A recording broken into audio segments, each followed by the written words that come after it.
समाज प्रबोधन प्रतिष्ठान आणि सुभेदार रामजी नगर लातूर जयंती उत्सव समिती यांच्या संयुक्त विद्यमाने महात्मा ज्योतिबा फुले आणि बाबासाहेब आंबेडकर यांच्या जयंतीनिमित्त आपण आयोजित केलेल्या व्याख्यान मालेमध्ये मला या ठिकाणी आपण निमंत्रित केलं, त्याबद्दल तर मी आपला आभारी आहेच. परंतु या निमित्ताने आपण डॉक्टर बाबासाहेब आंबेडकरांच्या परराष्ट्र धोरणाचा जो विषय आहे तो या ठिकाणी आपण व्याख्यानासाठी ठेवला. त्याबद्दल खरोखर मी आपला जास्त आभारी आहे.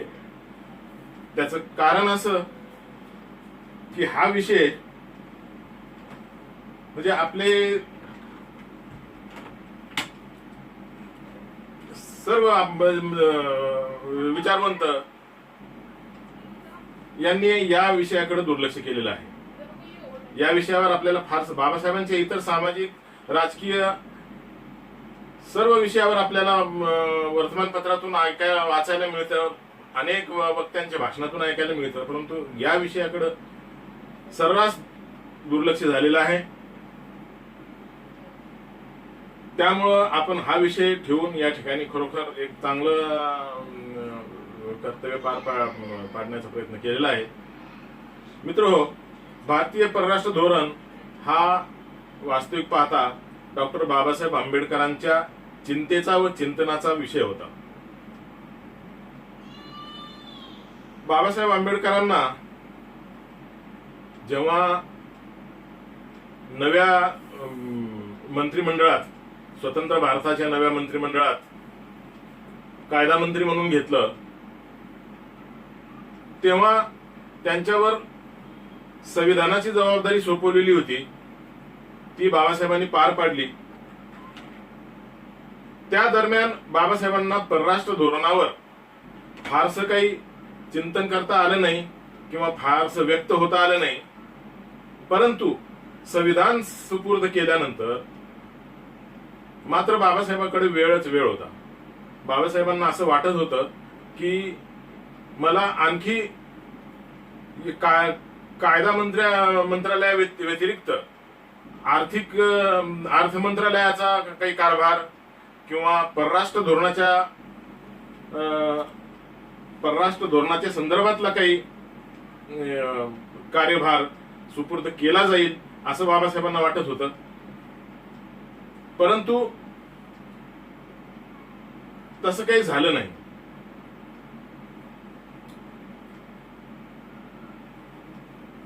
वास्तविक पाहता स्वतंत्र भारताचे पहिले पंतप्रधान म्हणून पंडित जवाहरलाल नेहरू यांनी कार्यभार स्वीकारला. त्यानंतर जवळजवळ 1.5 दशक ते त्या पदावर, पंतप्रधान पदावर होते. पंतप्रधानाचा कार्यभार सांभाळत असतानाच त्यांच्याकडं परराष्ट्र धोरणाच्या संदर्भातला किंवा परराष्ट्र खाते त्यांच्याकडेच होते. त्यामुळं स्वतंत्र भारताच्या परराष्ट्र धोरण या विषयावर सुरुवातीला जेव्हा स्वतंत्र भारताच्या पंतप्रधानपदी पंडित जवाहरलाल नेहरू यांनी पदभार स्वीकारला, त्याचबरोबर त्यांच्याकडे परराष्ट्र धोरणाचा विषय हाही त्यांच्याकडेच होता. त्यामुळं सुरुवातीला जे जवळपास 1.5 दशक हे भारताचे परराष्ट्र धोरण या विषयावर जो प्रभाव होता तो पंडित जवाहरलाल नेहरू यांचा होता. एवढंच नव्हे, स्वतः महात्मा गांधी सुद्धा म्हणत असत की या परराष्ट्र धोरण या विषयामध्ये पंडित जवाहरलाल नेहरू हे माझे गुरु आहेत. आणि या विषयावर जेव्हा बाबासाहेब बोलत असत तेव्हा बाबासाहेब एकमेव भारतातले नेते होते जे पंडित जवाहरलाल नेहरूंच्या परराष्ट्र धोरणावर परखड टीका करत असत. कारण बाबासाहेबांचा मूलभूत दृष्टिकोन हा देशातील विविध क्षेत्रातील समस्या सोडवण्यासाठी परराष्ट्र धोरण बनविण्यावर आधारित होता. त्यांना असे वाटत होते की परराष्ट्र धोरणाने देशातील धोरणात्मक आणि विकासाचे पर्याय अधिक विस्तारले जाऊ शकतात आणि त्यानेच भारत अधिक मजबूत होऊ शकतो. बाबासाहेबांनी नव्या स्वतंत्र देशाच्या सुरुवातीच्या उभारणीत आणि आमच्या राज्यघटनेच्या रचनेत कठोर मेहनत घेतली. जर त्यांची शक्ती नव्या प्रजासत्ताकाच्या परराष्ट्र धोरणाची आखणी करण्याकडे वळली गेली असती तर त्याचे काही वेगळेच परिणाम आज दिसले असते. भारतीय राज्यघटनेत कलम 51 मध्ये परराष्ट्रीय धोरणासंदर्भात काही महत्वाची मार्गदर्शक तत्वे नमूद केली आहेत.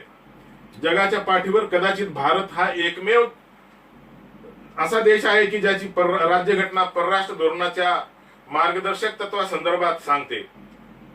परराष्ट्र धोरण हे केवळ भावनावर, आदर्शवादी मूल्यावर आधारलेले नसते, तर राष्ट्रीय हितसंबंध साधण्यासाठी परराष्ट्र धोरणाचा वापर केला गेला पाहिजे असं बाबासाहेबांचं ठाम मत होतं. भारताच्या स्वातंत्र्याच्या वेळी सर्व राष्ट्रे भारताचे मित्र होते.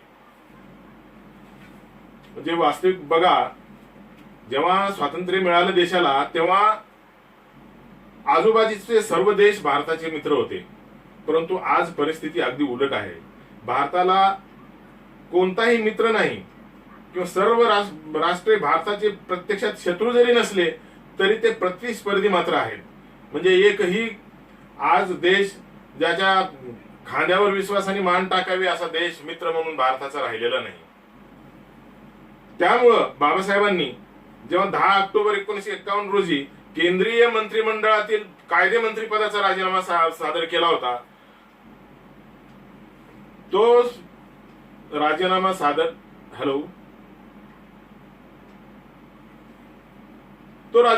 करत असताना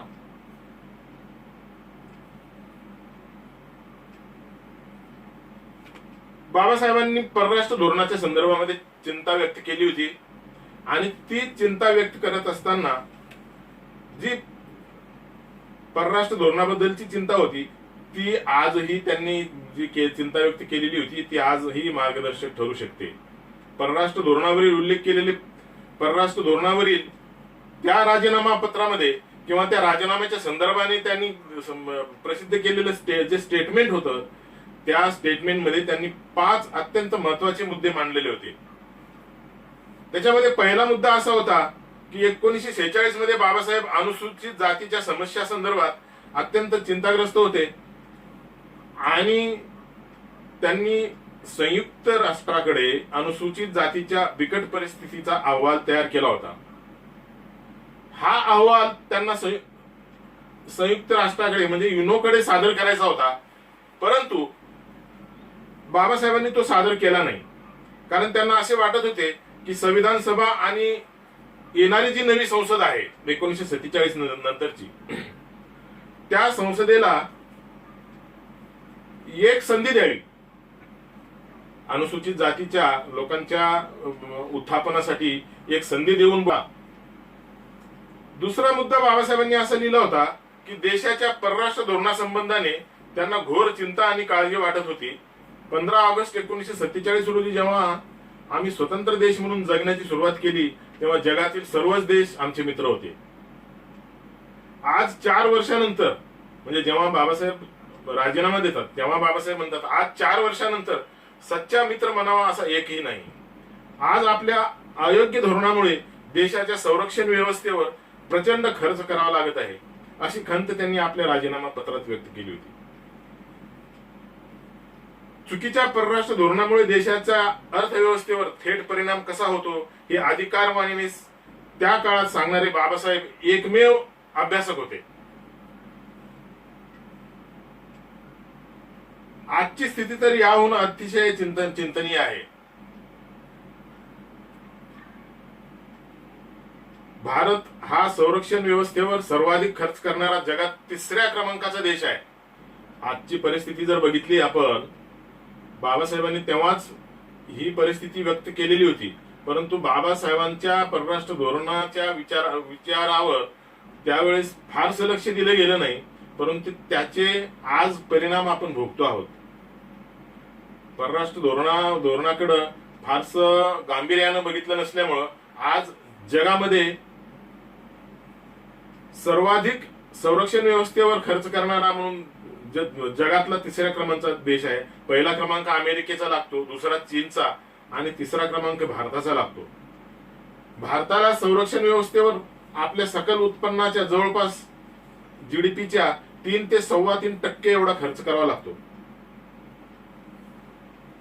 बाबासाहेबांनी व्यक्त केलेला 3रा मुद्दा जो आहे पाकिस्तानशी आमचे असणारे भांडण, जे आमच्या परराष्ट्र धोरणाचा एक भाग आहे, याबद्दल त्यांनी तीव्र असंतोष व्यक्त केला होता. त्यांनी लिहिले होते की पाकिस्तानशी आमचे संबंध बिघडवण्याची 2 कारणे आहेत. एक काश्मीर आणि दुसरे म्हणजे पूर्व बंगालमधील आपल्या लोकांची परिस्थिती. बाबासाहेब म्हणतात, मला वाटते की आपण काश्मीरपेक्षाही पूर्व बंगालबद्दल अधिक काळजीपूर्वक विचार केला पाहिजे. माझे मत नेहमी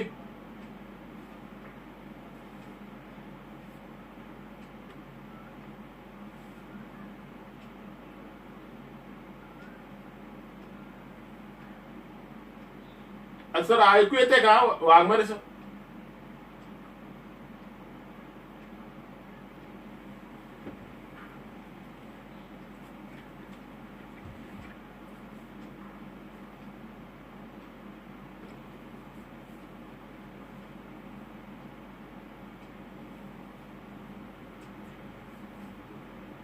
बाबासाहेब म्हणतात की मला वाटते की आपण काश्मीरपेक्षाही पूर्व बंगालबद्दल अधिक काळजीपूर्वक विचार केला पाहिजे. त्यापुढे जाऊन बाबासाहेब म्हणतात की माझे मत नेहमीच असे आहे की काश्मीरचे विभाजन करणे हाच योग्य तो उपाय आहे, किंवा आपणास योग्य वाटत असल्यास त्याची 3 भागात विभागणी करण्यात यावी. कालपर्यंत चीन व पाकिस्तान या देशाच्या आगळिकतेचा ताण भारतावर होता, परंतु आता नेपाळ, भूतान सारखे देशही वरटांग करून पाहत आहेत. हे दुर्लक्षून चालणार नाही. साम्यवादाच्या प्रसाराचा धोका लक्षात घेता त्यांना असे वाटत होते की जगातील लोकशाही देशांनी एकमेकांच्या संपर्कात असणे काळाची गरज आहे. त्यांनी लोकशाही देशांच्या संघटनेची कल्पनाही मांडली होती. भारताने स्वतःला स्वतंत्र राष्ट्राशी जोडले पाहिजे अशी बाबासाहेबांची इच्छा होती. बाबासाहेबांना असे वाटत होते की लोकशाहीच्या नैसर्गिक आत्मीयतेवर आधारित भारत अमेरिका संबंधामुळे भारताला विविध क्षेत्रात परदेशी मदत मिळू शकेल आणि त्यामुळे राष्ट्रीय ओझे कमी होईल. त्यांनी सरकारला आवाहन केले होते की त्यांनी नॉन अलाइनमेंट पासून दूरच राहावे आणि अमेरिका सारख्या लोकशाही सरकारशी हातमिळवणी करावी. वास्तविक पाहता दुसऱ्या महायुद्धानंतर जग अमेरिका आणि सोव्हिएत युनियन यांच्या गटामध्ये विभागले गेले होते आणि त्यामुळे एक शीतयुद्ध सुरू झालेलं होतं. मात्र भारताला यातील एकाही गटात सामील न करता आपले स्वतंत्र धोरण राबवण्याचा नेहरूंनी प्रयत्न केला होता. त्यासाठी युगोस्लावियाचे मार्शल टिटो आणि इजिप्तचे गमाल अब्देल नासेर यांच्या मदतीने अलिप्त देशांच्या चळवळीची म्हणजेच नॉन अलाइनमेंट मुवमेंट नाम याची स्थापना केली. पण भारत कधीही हा अलिप्तवाद प्रत्यक्षात अंमलात आणू शकला नव्हता. आता हे नॉन अलाइनमेंट नंतर तिबेट धोरण आणि पंचशिलेचे उच्चाटन या बाबतीत बाबासाहेब चीनशी सहमत नव्हते. ते म्हणाले होते जर पंचशीलवर माओचा थोडासाही विश्वास असेल तर तो आपल्याच देशात बौद्धांशी नक्कीच वेगळ्या पद्धतीने वागले असते. नेहरूंनी 1950च्या दशकात ब्रिटिशकालीन भारत आणि चीनमध्ये बफर स्टेट म्हणून काम करणारा तिबेट पंचशील करार करून चीनचा भाग असल्याचे मान केले. ब्रिटिशांचे वारसदार म्हणून तिबेटमध्ये भारताला असलेल्या विशेषाधिकारावर पाणी सोडले. त्यामुळे इतिहासात प्रथमच भारत आणि चीनच्या सीमा एकमेकांना भिडल्या. जो शत्रू तिबेटच्या पलीकडे होता तो हिमालयात भारताच्या दाराशी आणून ठेवला. म्हणजे या पंचशील धोरणावर बाबासाहेबांनी कडाडून टीका केली होती की हे पंचशील धोरण जे आहे ते चीन आणि भारत यांना फार अवघड आहे लागू करणं. कारण बाबासाहेबांची सुरुवातीलाच बाबासाहेबांनी सांगितलं होतं की आपण केवळ लोकशाहीला मानणाऱ्या देशाशीच आपण मैत्री केली पाहिजे. साम्यवाद किंवा अध्यक्षीय राजवट असणाऱ्या देशाशी आपण मैत्री करण्यात काही अर्थ नाही. आता या पंचशील करार काय होता? पंचशील करारामध्ये नेमके 5 मुद्दे काय होते? पंचशील पंडित जवाहरलाल नेहरू यांनी पंचशील हा बौद्ध तत्वज्ञानातून हा पंचशील हा शब्द घेतला होता आणि त्यांची तत्व पाहूनच त्यांनी 1954 मध्ये या कराराची सुरुवात केली होती, अंमलबजावणी केली होती, हा करार केला होता. त्या करारामध्ये 5 तत्व, जसे आपल्या पंचशील मध्ये 5 तत्व आहेत त्याप्रमाणे या पंचशीलमध्ये 5 तत्व असे होते की पहिलं तत्व असं होतं की एकमेकांच्या प्रादेशिक अखंडतेबद्दल आणि सार्वभौमत्वाचा एकमेकांनी आदर करावा, आपसात आक्रमकता विरहित संबंध असावेत, एकमेकांच्या अंतर्गत बाबीमध्ये परस्परांनी हस्तक्षेप करू नये, समानता आणि एकमेकांचे हित आणि शांततापूर्ण सहअस्तित्व, हे 5 मुद्दे त्या पंचशील धोरणामध्ये होते. परंतु आपण पुढं पाहिल्यानंतर आपण बघतो की हे पंचशील मध्ये दिलेले जे तत्व आहेत ते चीनने कधीच पाळले नाही. आज भारत संयुक्त राष्ट्रांच्या ज्या सुरक्षा समितीचे स्थायी सदस्यत्व मिळवण्यासाठी जंग पछाडत आहे, ते पूर्वी भारताला आपसूक देण्यात आले होते. भारताला ते सदस्यत्व आपोआप मिळालं होतं, परंतु नेहरूंनी ते न स्वीकारता चीनला बहाल केलं होतं. आता तोच चीन भारताला या बड्या 5 देशांच्या गटात शिरकाव सुद्धा करू देत नाही.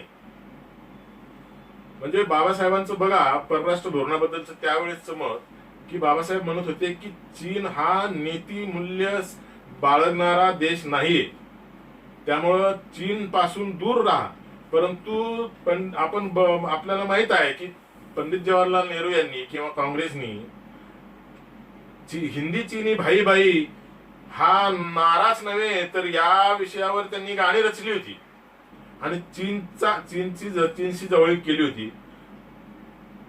आज आपण बघत आहोत त्यानंतरच म्हणजे हिंदी चीनी भाई भाई म्हणून जेव्हा हे गळ्यात गळे घालत होते तेव्हा बाबासाहेब सांगत होते की अरे तुम्ही त्यांच्याशी तो देश दोस्ती करण्याच्या लायक नाहीये.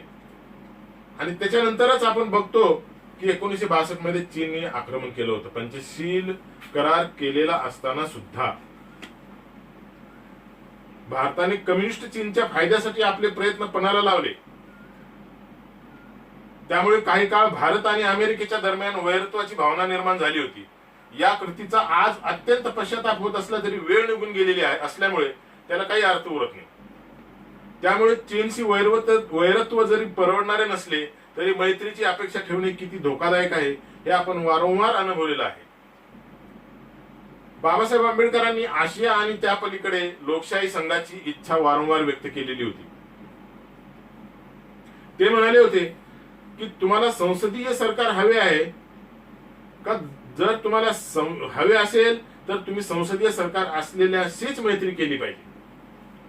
म्हणजे ज्या देशामध्ये मी याच्यापूर्वी बी सांगितलं की ज्या देशामध्ये लोकशाही मूल्य जपली जातात, ज्या देशामध्ये लोकशाहीला अत्यंत महत्वपूर्ण मानलं जातं, त्या देशाशीच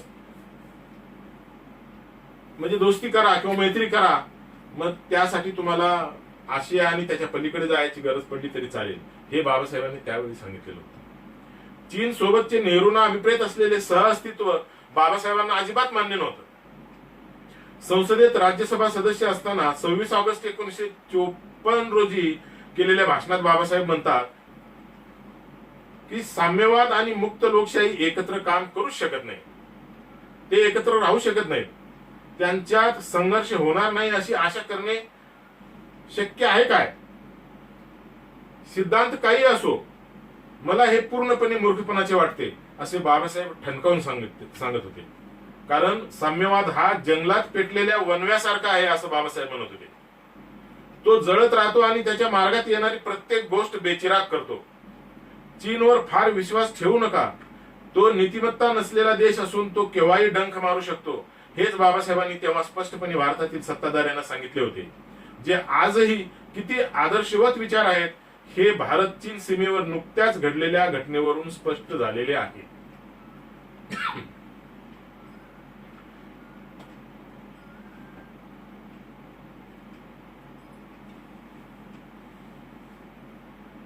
हा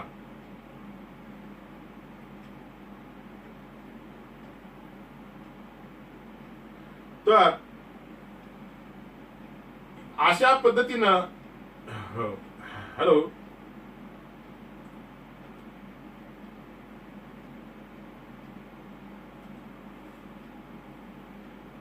साधारणपणे 1947 ते 1990 हा काळ भारताच्या शीतयुद्धकालीन परराष्ट्र धोरणाचा टप्पा होता. या काळातील परराष्ट्र धोरणाचा आधार हा मुख्यत्वे करून अलिप्तता हा होता. आणि तो मगाशी सांगितल्याप्रमाणे अलिप्तता वादापासून तुम्ही दूर राहा हे बाबासाहेबांनी वारंवार सांगितलेलं होतं. परंतु कारण बाबासाहेब असं म्हणत होते की बाबा तुम्ही अलिप्ततावाद जर जोपासला तर तुमच्या सोबत तुमचा मित्र म्हणून, तुम्हाला तुमच्या मतांना पाठिंबा देणारा मित्र म्हणून, तुमच्या मतांचा पुरस्कार करणारा एखादा मित्र म्हणून तो कधी तुम्हाला कोणीही मिळणार नाही. तुम्ही या अलिप्ततावादापासून दूर राहा हे बाबासाहेबांनी वारंवार सांगितलं होतं. परंतु प्रश्न असा होता की बाबासाहेबांना जेव्हा मंत्रिमंडळात घेतलं होतं तेव्हा बाबासाहेबांना फक्त कायदा मंत्री हा एक पोर्टफोलिओ दिला. बाबासाहेबांना त्यावेळी फक्त घटना बाबासाहेबांकडून लिहून घ्यायची होती. त्याच्यानंतर बाबासाहेबांनी तो 2-2.25 वर्षामध्ये पूर्ण कार्य समाप्त केल्यानंतर जेव्हा उरलेला कार्यकाळ होता तेव्हा बाबासाहेबांना त्यांनी आश्वासन दिलं होतं की तुम्हाला आम्ही परराष्ट्र धोरणाच्या मंत्रिमंडळात नाही, मंत्रालयाचा कारभार नाही जरी दिला तरी कॅबिनेट समिती परराष्ट्र मंत्रालयाची जी आहे त्याच्यावर घेऊ, किंवा बाबासाहेबांचा विषय हा अर्थशास्त्र हा बाबासाहेबांचा आवडता विषय होता. एखाद्या अर्थ मंत्रालयाच्या समितीवर बाबासाहेबांना घेतलं जाईल असंही सांगितलं जात होतं. परंतु बाबासाहेबांना ना अर्थ खात्याच्या कॅबिनेट समितीवर घेतलं, ना प्लॅनिंग समितीवर घेतलं, ना परराष्ट्र धोरणाच्या एखाद्या समितीवर घेतलं. त्यामुळे बाबासाहेबांना अशी म्हणजे बाबासाहेबांना खेद वाटत होता की परराष्ट्र धोरणाचं बाबासाहेबांकडे प्रचंड ज्ञान होतं परंतु ते देशाच्या कामी लागत नव्हतं. कारण बाबासाहेबांचे विचार त्या ठिकाणी फार बाबासाहेबांच्या विचाराकडे लक्ष दिलं जात नव्हतं. कारण नेहरूंना असं कमीपणा वाटत होता की आपण बाबासाहेबांचं जर ऐकलं किंवा बाबासाहेबांना जर या समितीवर घेतलं तर आपलं महत्व कमी होऊ शकतं. यामुळं बाबासाहेबांचं परराष्ट्र धोरणाचा जे विचार आहे हे बाबासाहेबांनी अनेक ठिकाणी मांडले. मग ते अलाहाबादच्या युनिव्हर्सिटीच्या विद्यार्थ्यासमोर भाषण केलेलं असो, त्याच्यानंतर संसदेमध्ये प्रत्येक वेळी भाषणामध्ये मांडलेले विचार असो, किंवा मग त्यांनी त्यांच्यावर होत असलेल्या अन्यायाविरुद्ध जेव्हा त्यांनी बंड केलं आणि त्यांनी मंत्रिमंडळाचा राजीनामा दिला, त्या मंत्रिमंडळाचा राजीनामा दिल्यानंतर त्यांनी जे स्टेटमेंट जाहीर केलं त्या स्टेटमेंटमध्ये सुद्धा देशाच्या परराष्ट्र धोरणाबद्दल बाबासाहेबांनी खूप खंत व्यक्त केल्या. आणि जर खरोखर बाबासाहेबांचं जर परराष्ट्रीय धोरण तेव्हा लोकांनी ऐकलं असतं, लोकांनी या देशातल्या सत्ताधाऱ्यांनी त्यांचं मत जर विचारात घेतलं असतं, आज भारत देश आज जो संरक्षण खर्चावर 3ऱ्या क्रमांकावर जगात हा देश आहे खर्च करण्याच्या, म्हणजे जवळजवळ बजेटच्या 3-3.25% खर्च करावा लागतो, तो कदाचित कमी झाला असता. देशाचा विकास देशाची भरभराट झाली असती आणि तो खर्च कमी झाला असता, तो खर्च इतर विकास कामासाठी लागला असता. परंतु बाबासाहेबांच्या या धोरणाकडे लक्ष दिलं गेलं नाही. त्याचबरोबर सगळ्यात खंत ही आहे की बाबासाहेबांचं जे हे परराष्ट्रीय धोरण हे जे बाबासाहेबांचे विचार आहेत या संबंधातले, याच्यावर फारसं लिखाणही झालं नाही, याच्यावर फारसं बोललंही गेलं नाही. ही मात्र फार अजूनही खंत वाटते मित्र हो. आणि मी एवढे 2 शब्द बोलून या ठिकाणी थांबतो. मला आपण संधी दिली त्याबद्दल आपले खूप खूप आभार या ठिकाणी मी व्यक्त करतो. जय भीम.